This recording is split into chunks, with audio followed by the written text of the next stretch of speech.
crime boss came to destroy the diner girl, until she made him peel potatoes instead. There is a small diner on Route 9 in a town most people drive through without stopping. It has 6 stools at the counter, 4 booths near the window, and a hand-painted sign above the register that says, "We don't serve trouble here, only breakfast." The sign was put up by a man named Walter Kowalski, who opened the place with his wife back in 1963. He flipped pancakes every morning for 24 years, remembered every customer's order, and never once turned anyone away, not even on the hard days when the cash register barely covered the cost of the flour.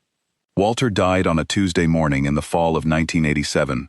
He was standing right behind that counter when his heart gave out. His daughter Nina was 24 years old. She was working the morning shift with him when it happened. She called the ambulance. She stayed with him until they took him away. And then, 2 days after the funeral, she put on her apron and opened the diner. People said she was running on shock. Maybe they were right. But Nina had grown up in that diner. She had done homework at booth number 3, fallen asleep in the back office on slow afternoons, learned to make gravy before she learned to ride a bike. The diner was not just a business to her. It was the last place that still smelled like her father, so she stayed, and she ran it. Not perfectly. There were mornings she burnt the eggs, weeks she couldn't make the numbers work, a stretch in February where she seriously considered calling it quits, but she stayed open. And slowly, the regulars came back. The retired school teacher who always ordered the same thing, the truck drivers who stopped in before dawn, the 2 old men who played cards in the corner booth every Thursday and never ordered more than coffee. They all came back, and somehow that was enough to keep going. What Nina did not know, what none of them knew, was that the stretch of Route 9 where the diner sat had been quietly changing hands. A man named Caruso had been buying up properties along that 2-block strip for the better part of a year. He already owned the laundromat, the barber shop, the hardware store. The diner was the last piece. Caruso was not the kind of man who showed up to negotiate. He was connected. Everyone in that town knew it, even if nobody said it out loud. He had lawyers and city contacts and ways of making things difficult for small businesses that didn't play along. He had already pushed 2 other owners off that block. One of them moved away entirely.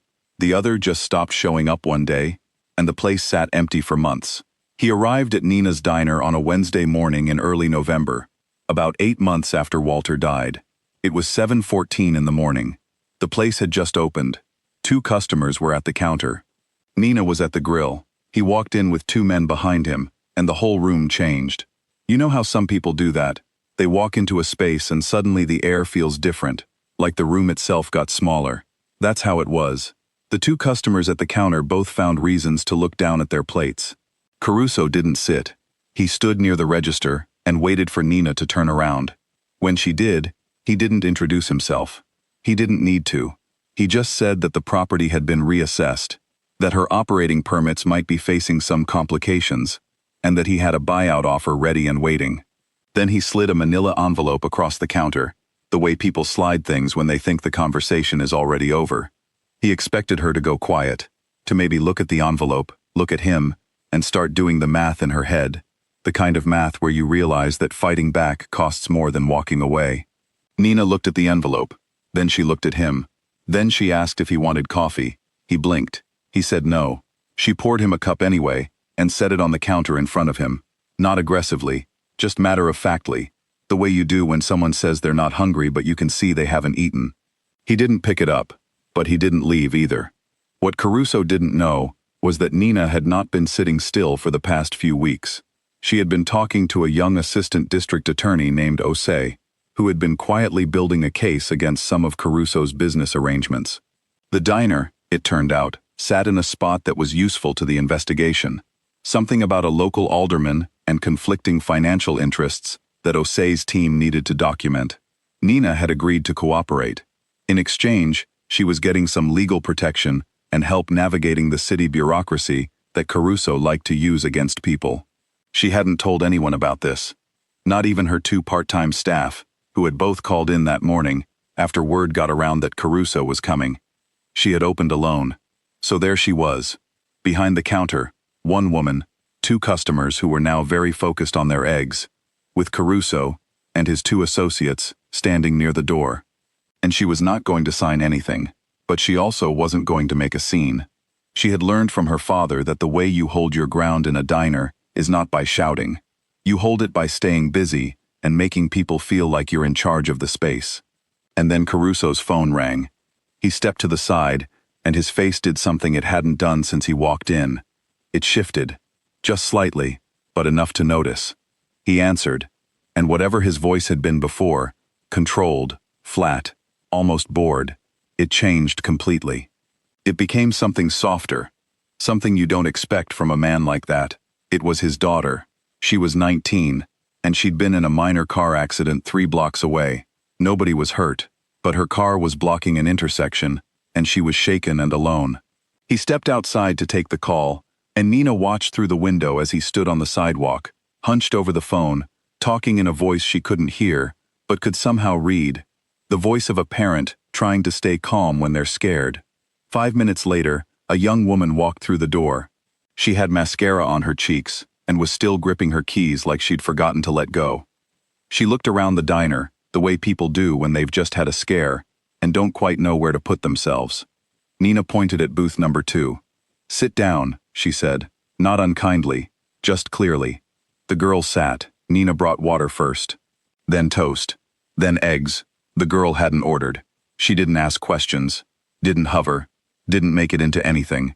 She just moved, filling the coffee, checking on the other customers, keeping the rhythm of the place going. And every time she passed the booth, the girl at the table looked a little more like herself. Caruso came back in a few minutes later.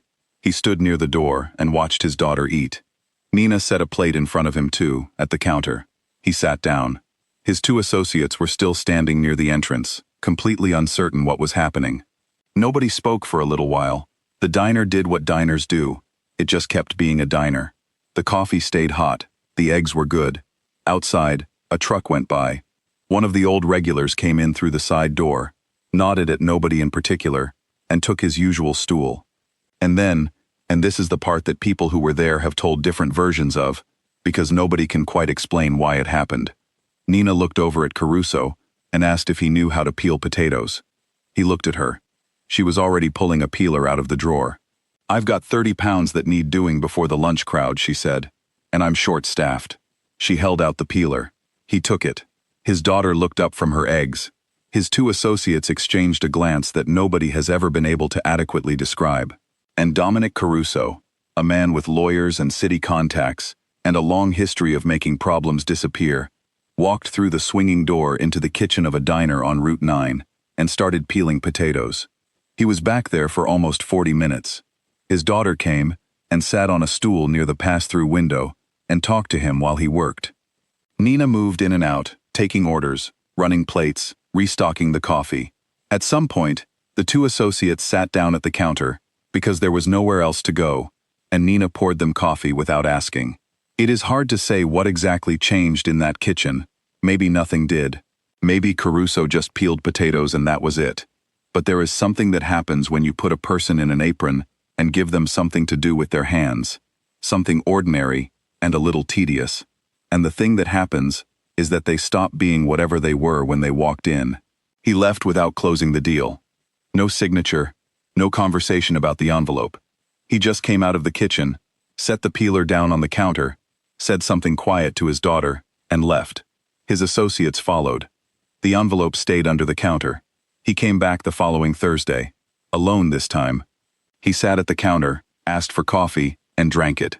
Nina served him and didn't bring up the envelope. He didn't either. He came back 4 more times over the next several weeks. The permits that were supposed to face complications did not face complications. The operating license was renewed without incident. No lawyers called. By the spring, Nina's Saturday crowd had doubled. A reporter from the local paper came in after hearing about the young woman who had kept her father's diner running through everything. The article ran in April. It was a small piece, just a few paragraphs on the community page. One of the quotes came from a 19-year-old who described the diner as the kind of place that makes you feel like someone's looking out for you. Her father was not mentioned in the article. He had been sitting at the corner stool when the reporter came in, but had left before the interview started. The investigation that Nina had been quietly helping with concluded that spring as well, with several indictments related to the alderman's office.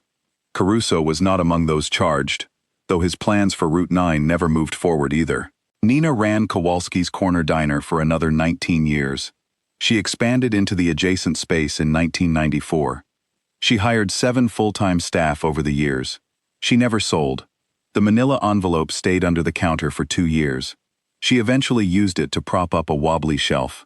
In the later years, whenever someone asked her about what happened, and people did ask, because stories like this travel slowly through small towns and never fully disappear, she always said the same thing. "He was a man standing in my kitchen watching his daughter eat," she'd say. "I know what that looks like. My father used to stand in that exact same spot." She never made it out to be more than that. She didn't frame it as bravery, or strategy, or some kind of victory. She said it simply, the way people say true things. The sign above the register is still there. Same handwriting, same faded paint. "We don't serve trouble here. Only breakfast." It turns out those two things are not always different.